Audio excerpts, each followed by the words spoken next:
Ito kabayan ha, Jeep Cherokee. So Jeep Cherokee kabayan, Jeep Cherokee, Grand Cherokee. So Jeep Grand Cherokee, Grand. So magtanggal tayo ng window glass. Kasi tanggalin natin yung window glass kasi yung handle niya hindi natin matanggal yan kasi may wiring yan dito.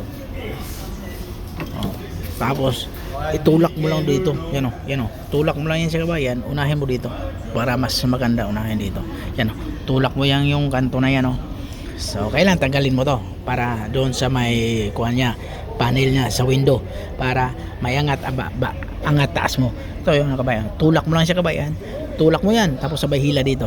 Tapos okay na yon, nakalabas na yon. Ito na naman. Yan o. Tulak mo yan tapos labas. Parang UD lang siya kabayan, okay? Yung UD naman, naka-bracket talaga yon. Kailangan itusukin mo yon para matanggal yung gitna tapos sunod mo yung kalagitnaan. Dalawa yung lock.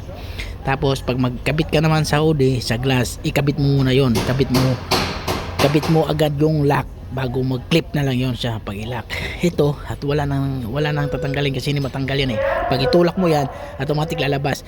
Tapos pag ibalik mo, tulak mo lang yung jeep. Ganun ang style. Okay kabayan?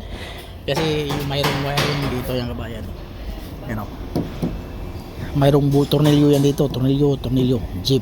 Okay? Utso yan siya. Okay, maraming salamat kabayan. Yun ang technique yun sa kabayan.